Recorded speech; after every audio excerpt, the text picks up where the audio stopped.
नमस्कार, आप देख रहे हैं IBC 24। मैं हूं आपके साथ विजय कुमार पंड्या। छत्तीसगढ़ की खबरों की शुरुआत करते हैं और सबसे पहले आपको आज की 4 बड़ी खबरें दिखाते हैं। तो छत्तीसगढ़ के पहले त्योहार हरेली पर प्रदेश भर में रौनक देखने को मिली है। सीएम हाउस को ग्रामीण परिवेश की तरह सजाया गया। मुख्यमंत्री भूपेश बघेल ने परिवार और मंत्रियों के साथ पूजा अर्चना की और कई पारंपरिक आयोजनों में वो शामिल हुए। वहीं बीजेपी एसटी मोर्चा की बैठक हुई है, जिसमें धर्मांतरण समेत कई मुद्दों पर चर्चा हुई। और तीसरी बड़ी खबर अनियमित कर्मचारियों के प्रदर्शन की है, जिनके नियमितीकरण की मांग समेत कर्मचारियों ने मोर्चा खोला है। वहीं चौथी बड़ी खबर नक्सल मोर्चे से 1 लाख के इनामी नक्सली को सीआरपीएफ ने धर दबोचा है, जिसके पास से कई विस्फोटक सामग्री बरामद हुई है।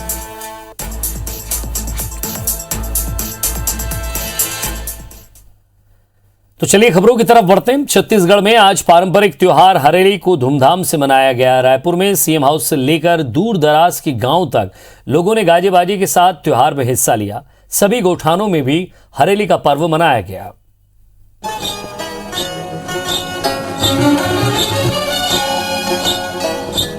मुख्यमंत्री भूपेश बघेल का सरकारी निवास हरेली के रंग में रंगा नजर आया। पारंपरिक परिवेश में सजे धजे सीएम अपने परिवार के साथ मौजूद रहे। साथ ही मंत्रिमंडल के तमाम साथी इस मौके के गवाह बने। सीएम ने परिवार के साथ कृषि उपकरणों और गाय बैलों की पूजा की।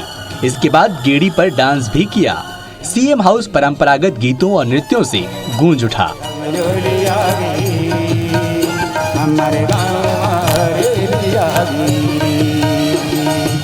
पारंपरिक नृत्य गढ़वा बाजा के साथ छत्तीसगढ़ के पारंपरिक खेल भौरा, गिल्ली डंडा और छत्तीसगढ़ी व्यंजन भी यहाँ खास आकर्षण के केंद्र रहे। और ये पहला त्योहार है हमारे छत्तीसगढ़ का। पर्यावरण के दृष्टिकोण से भी बहुत महत्वपूर्ण है।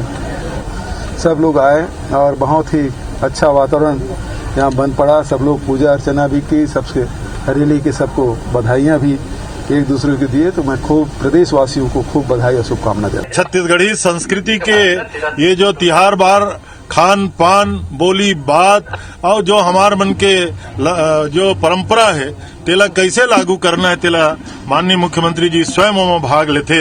मैं आप सबके माध्यम से पूरा प्रदेश के किसान मल्ला हरेली के बहुत बहुत बधाई देता हूँ। राजधानी रायपुर के साथ पूरे प्रदेश में भी प्रथम त्योहार की धूम रही। हर जिले और गांव में लोग बेहद उत्साहित नजर आए। सुबह से ही किसानों ने पशुधन और खेतों में काम करने वाले औजारों की पूजा कर खुशहाली की कामना की। घरों में ठेठरी, खुरमी जैसे स्वादिष्ट व्यंजन बनाए गए। गायों की पूजा कर उन्हें पकवान का भोग लगाया गया। पूजा पाठ के बाद बच्चे, जवान और बूढ़े सभी बांस से बनी गेड़ी का लुत्फ उठाते नजर आए। अब ब्यासी हो जाते खेत खार के, उसके बाद नांगर वांगला धो धुआ के घर में पूजा प्रसन्न नहर फाटा फोड़ के करतन पूजा। अच्छा, यह किसान के हमारे बन के पहले त्योहार है। और आज के दिन चीला रोटी महत्वपूर्ण है। चावल का चीला रोटी उसमें हम लोग मतलब चढ़ाते हैं।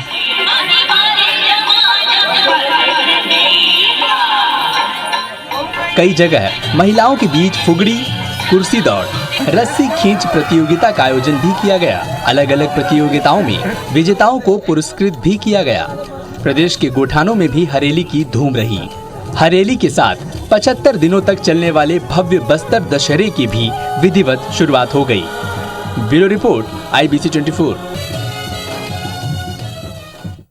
मुख्यमंत्री भूपेश बघेल ने हरेली पर्व के मौके पर गोधन न्याय योजना के तहत किसानों, पशुपालकों, गोठान समिति और स्व सहायता समूह की महिलाओं को 7 करोड़ 86 लाख रुपए की राशि का ट्रांसफर किया है।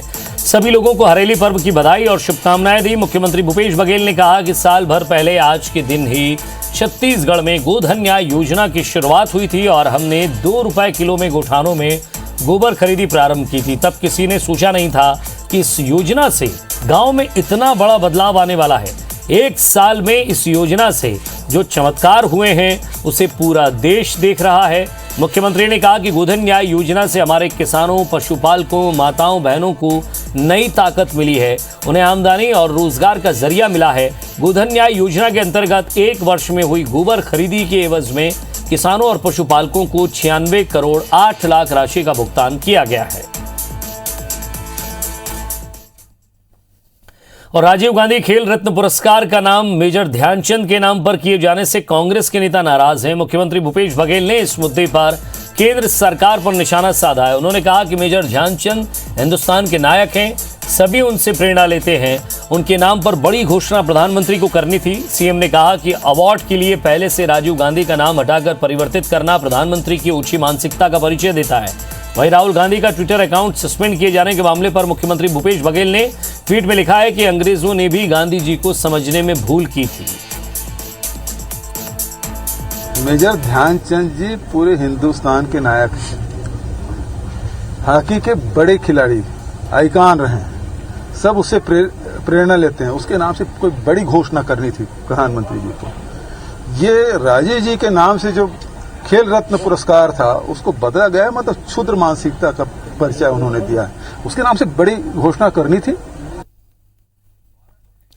रायपुर में बीजेपी एसटी मोर्चा की पहली प्रदेश कार्य समिति की बैठक हुई है, जिसमें धर्मांतरण वनाधिकार कानून को पूरी तरह लागू नहीं करने, पेशा कानून को लागू नहीं करने को लेकर प्रदेश सरकार को घेरने का प्रस्ताव पारित किया गया। बैठक में मौजूदा केंद्रीय राज्य मंत्री फग्गन सिंह कुलस्ते ने कहा कि 2.5 साल में देश में सबसे ज्यादा छत्तीसगढ़ में जनजाति समाज का नुकसान हुआ है। प्रदेश बीजेपी अध्यक्ष विष्णुदेव साय ने कहा कि कांग्रेस के शासनकाल में धर्मांतरण और एसटी वर्ग की महिलाओं और युवतियों के साथ अनाचार की घटनाएं बढ़ी हैं। बीजेपी एसटी मोर्चा के राष्ट्रीय अध्यक्ष समीर उरांव ने प्रदेश में धर्मांतरण के मुद्दे पर कांग्रेस की भूमिका को संदिग्ध बताया है। जनजातियों का जो कन्वर्जन धर्मांतरण तो हुआ ही है, साथ साथ छत्तीसगढ़ में रहने वाले सभी वर्ग के लोग आज इससे बचे नहीं हैं, वंचित नहीं हैं। सब वर्गों पर उनका एक प्रकार का शिकंजा है और सबको इस दिशा में आगे बढ़ा रहे हैं। ये बहुत अच्छी घटना नहीं। इतने मतलब पीड़ित हुए हैं अनुसूचित जनजाति वर्ग के लोग, उतना कभी भी नहीं हुए। हमारी अनुसूचित जनजाति की बहन बेटियों की इज्जत का सुरक्षा भी सरकार नहीं कर पाई। कि जो सरकार है किस प्रकार से जनजातियों के अहित में काम कर रही है, हित के में काम करने के 36 प्रकार के वायदे किए और अभी जो है 36 प्रकार के जो है अहित का काम हमारे इस छत्तीसगढ़ के हमारे जनजाति हो या बाकी समाज के लोगों के साथ उनका शासन के माध्यम से काम हो रहा है। केंद्रीय राज्य मंत्री रेणुका सिंह ने धर्मांतरण और अंबिकापुर में रोहिंग्याओं को बसाने को लेकर गृहमंत्री अमित शाह को पत्र लिखा है। रेणुका सिंह ने बस्तर से लेकर सरगुजा तक हो रहे धर्मांतरण और अंबिकापुर के महामाया पहाड़ पर रोहिंग्याओं के बसने के मामले में पत्र लिखकर गृहमंत्री को छत्तीसगढ़ की स्थिति से अवगत कराकर एक्शन लेने की मांग की है। उन्होंने कहा कि कांग्रेस की सरकार बस्तर से सरगुजा तक धर्मांतरण हो रहा है, उस सरकार का इस संबंध में कोई एक्शन नहीं लेना इस बात को साबित करता है। कलेक्टर को मैंने एक कमेटी बनाकर जांच करने के लिए कहा और इसके साथ साथ जब रोहिंग्या और बाहर के लोगों के वहां आकर बसने और कब्जा करने की बात आई तो मैंने देश के गृह मंत्री माननीय अमित शाह जी को पत्र लिखा है। अभी लोकसभा चल रहा है, अभी लोकसभा सत्र के बाद मैं ले लूंगी और इस पर बहुत गंभीरता के साथ हमारी सरकार संज्ञान लेगी। मिशन 2023 को लेकर छत्तीसगढ़ भाजपा का चिंतन शिविर अगले महीने के पहले सप्ताह में बस्तर में होगा। इसमें बीजेपी के राष्ट्रीय सह संगठन मंत्री शिव प्रकाश, प्रदेश प्रभारी डी पुरंदेश्वरी, सह प्रभारी नितिन नबीन विशेष रूप से मौजूद रहेंगे। भाजपा के राष्ट्रीय उपाध्यक्ष और पूर्व मुख्यमंत्री रमन सिंह ने कहा है कि चिंतन शिविर में शॉर्ट टर्म और लॉन्ग टर्म स्ट्रैटेजी पर चर्चा होगी। भाजपा एसटी मोर्चा की प्रदेश कार्य समिति की बैठक में शामिल होने आए रमन सिंह ने कहा कि सरकार की असफलता पर सवाल उठाएंगे, धर्मांतरण सहित कुछ मुद्दों को चिन्हित कर लोगों के बीच जाएंगे। आज की बैठक में नेताओं और कार्यकर्ताओं को बताया गया कि कैसे 15 सालों के बीजेपी कार्यकाल में आदिवासी विकास को लेकर जितने काम शुरू हुए थे वो सारे ठप पड़ गए हैं। उन्होंने आरोप लगाते हुए कहा कि छत्तीसगढ़ में छल बल और प्रलोभन से लोगों का धर्मांतरण किया जा रहा है। छत्तीसगढ़ की डेमोग्राफी में बदलाव लाने का षड्यंत्र चल रहा है। इन मुद्दों को लेकर बीजेपी लोगों के बीच जाएगी। बस्तर में ही होगा, करीब करीब इस बारे में चर्चा बातचीत हो चुकी है। जिस प्रकार तेजी के साथ छत्तीसगढ़ में धर्मांतरण फैल रहा है और खासतौर से पूरे दूरस्थ अंचल में इन सारे मुद्दों को लेकर वरिष्ठ नेता हमारे बैठे हैं। 16% महंगाई भत्ता देने की मांग को लेकर रविवार को प्रदेश भर के सरकारी कर्मचारियों ने प्रदर्शन किया। छत्तीसगढ़ कर्मचारी अधिकारी फेडरेशन के आह्वान पर सभी संघों के पदाधिकारी रायपुर पहुंचे और बूढ़ा तालाब पर प्रदर्शन किया। इसके बाद उन्होंने तहसीलदार को मुख्यमंत्री के नाम ज्ञापन सौंपा है। कर्मचारी संघ का कहना है कि अगर जल्द डीए की घोषणा नहीं की गई तो प्रदेश में नई रणनीति के अनुसार आंदोलन किया जाएगा। फेडरेशन का कहना है कि कर्मचारियों में आक्रोश है कि केंद्र सरकार ने केंद्रीय कर्मचारियों का महंगाई भत्ता बढ़ा दिया है, लेकिन राज्य में अभी तक उसे लागू नहीं किया गया है। राज्य के सरकारी कर्मचारी केंद्रीय कर्मचारियों से 16% पीछे हो गए हैं।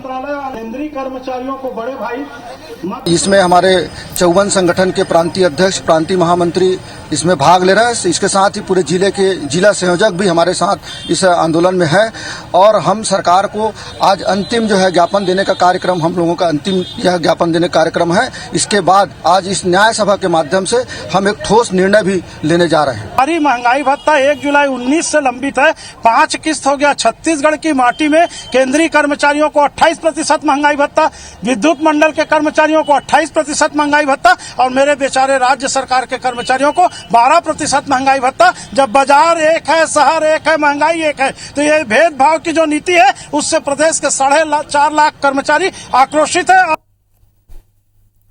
राजनांदगांव बलौदा बाजार के साथ कई जिलों में नियमितीकरण की मांग कर रहे अनियमित कर्मचारियों ने जल समाधि लेकर प्रदर्शन किया। प्रशासन के घंटों समझाइश के बाद कर्मचारी बाहर निकले। दरअसल ये कर्मचारी नियमितीकरण के अलावा ठेका भर्ती पर रोक लगाने, नौकरी से निकालने, कर्मचारियों को वापस बहाल करने, कर्मचारियों पर किए गए FIR वापस लेने की मांग कर रहे हैं। फिलहाल प्रशासन ने अनियमित कर्मचारियों से ज्ञापन लेकर उनका धरना समाप्त कराया। वहीं रायपुर में अनियमित कर्मचारी बूढ़ा तालाब धरना स्थल पर जल सत्याग्रह के लिए निकले थे, लेकिन प्रशासन ने कर्मचारियों को पानी में नहीं जाने दिया। पुलिस ने कर्मचारियों को श्याम टॉकीज के पास ही रोक दिया और इस दौरान कर्मचारियों की पुलिस के साथ जुमाझटकी भी हुई।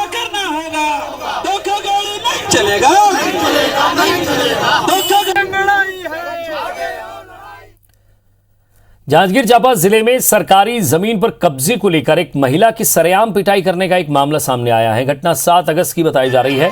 यहां मुलमुला थाना क्षेत्र के रहने वाली महिला ने ग्रामीणों को अपने खेत में मवेशी चराने से मना कर दिया, जिस पर गुस्साए गांव वालों ने महिला की सार्वजनिक पिटाई कर दी। वहीं मारपीट का वीडियो बनाकर किसी ने सोशल मीडिया पर वायरल कर दिया, जिसके बाद पुलिस भी हरकत में आई। टीआई जितेंद्र बंजारे ने बताया कि इस मामले में 7 नामजद और कुछ अन्य लोगों के खिलाफ FIR दर्ज की गई है।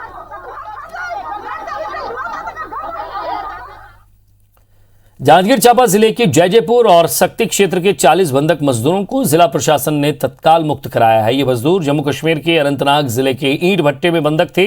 भट्टा मालिक और मुंशी इन्हें लगातार प्रताड़ित कर रहे थे। अब इन मजदूरों को जांजगीर लाने की तैयारी की जा रही है। कलेक्टर जितेंद्र शुक्ला ने इसके लिए निर्देश दिए हैं। दरअसल मजदूरों ने वीडियो जारी कर जिला प्रशासन से 7 अगस्त को गुहार लगाई है, जिसके बाद कलेक्टर जितेंद्र शुक्ला ने तत्काल मजदूरों को छुड़ाने के लिए अनंतनाग उपायुक्त से संपर्क करके निर्देशित किया है। फिर बंधक 40 मजदूरों को मुक्त कराया गया। छत्तीसगढ़ में फ्लाइट से यात्रा करने वाले लोगों के लिए एयरपोर्ट ने नियमों में बदलाव किया है। तीसरी लहर की आशंका और कोरोना के बढ़ते मामलों को देखते हुए RT-PCR नेगेटिव रिपोर्ट दिखाना अनिवार्य होगा। रायपुर एयरपोर्ट की बात करें तो राजधानी में आज से ही वैक्सीन की डोज लगने के बाद भी नेगेटिव RT-PCR कोरोना रिपोर्ट दिखाना जरूरी है। 96 घंटे के भीतर की रिपोर्ट ही मान्य होगी। वहीं जगदलपुर में भी फ्लाइट से रायपुर और हैदराबाद जाने वाले यात्रियों के लिए RT-PCR टेस्ट कराना जरूरी है। रिपोर्ट ना होने पर एयरपोर्ट पर ही RT-PCR टेस्ट किया जाएगा। हरेली पर्व के साथ ही छत्तीसगढ़ में 75 दिनों तक मनाए जाने वाले विश्व प्रसिद्ध बस्तर दशहरे की विधिवत शुरुआत हुई है। परंपरा के अनुसार हरियाली अमावस्या के दिन पाठ यात्रा रस्म पूरी की गई, जिसके लिए विशेष तौर पर साल के वृक्ष की लकड़ी मंगाई गई, जिसकी पूजा की गई। बस्तर दशहरे की खास बात यह है कि यहाँ रावण का दहन नहीं होता है, बल्कि मां दुर्गा की विजय का पर्व मनाया जाता है। इस भव्य दशहरे में 75 दिनों तक अलग अलग रस्में निभाई जाती हैं। इसे देखने के लिए दूर दूर से लोग यहाँ पहुँचते हैं। आपको बता दें कि बस्तर दशहरा मनाने की शुरुआत 600 साल पहले की गई थी, जो पारंपरिक रूप से हर साल बड़े धूमधाम से मनाई जाती है।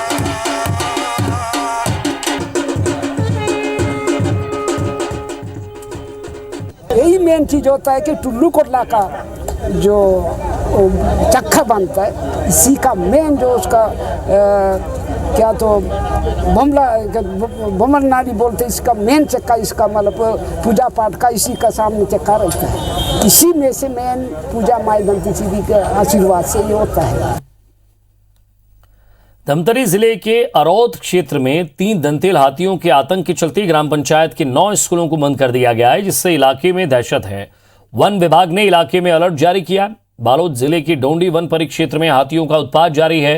हाथियों ने इलाके में फसलों को नुकसान पहुंचाया है। हाथियों के इस दल में 3 बच्चे समेत कुल 24 हाथी शामिल हैं। वन विभाग ने आसपास के 14 गांव में अलर्ट जारी किया है।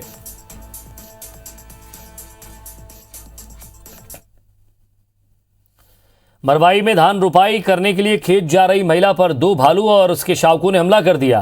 पूरा मामला मरवाई रेंज के सेमरदर्री पंचायत की बिलाई डांड का है। हमले के बाद महिला के शोर मचाने पर आसपास के लोगों ने बड़ी मुश्किल से महिला को बचाया। वहीं हमले में घायल महिला को मरवाई स्वास्थ्य केंद्र लाया गया। आपको बता दें कि इस इलाके में जंगली जानवरों का खतरा हमेशा बना रहता है।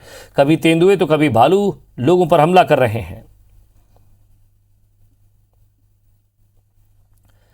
कोरबा डीएफओ कार्यालय में 67 दिनों तक मादा अजगर की देखभाल के बाद आज उसे वापस जंगल में छोड़ दिया गया है। दरअसल 2 महीने पहले सुहागपुर के पंचपेड़ी गांव में मादा अजगर को 15 अंडों समेत रेस्क्यू कर लाया गया था। कोरबा डीएफओ ने बताया कि उनके दिशा निर्देश पर अजगर के लिए एक घर बनाया गया है। कमरे को प्राकृतिक रूप देने के लिए उसमें मिट्टी रखी गई है, जिसके ऊपर पैरा बिछाया गया है। साथ ही अजगर के खाने के लिए चूजे और पानी की भी पूरी व्यवस्था की गई है। कमरे का तापमान भी सही रखा जा रहा है। उन 14 अंडों में से 11 अजगर के बच्चे निकले, जिसको आज दिनांक को हमने उसकी अजगर की मां के साथ में उन सभी 11 को रेस्क्यू कर दिया है और रिलीज़ भी कर दिया है। उनके रिलीज़ के साथ हम लोगों का एक बहुत बड़ा ऑपरेशन जो है सक्सेसफुल रहा। जो फीमेल हमको मिली थी 15 बच्चों के साथ, उसको हम लोग फाइनली जब वो हैचिंग होके बच्चे निकले उसके बाद हम लोग फाइनली रिलीज़ कर दिया गया जंगल पे, और अब वो सारे जंगल पे रिलीज़ हो गए हैं। तो इस तरीके से हमारा जो 2 महीने का जो ऑपरेशन था वो सक्सेस रहा। और इसी के साथ फिलहाल इस बुलेटिन में इतना ही। नमस्कार।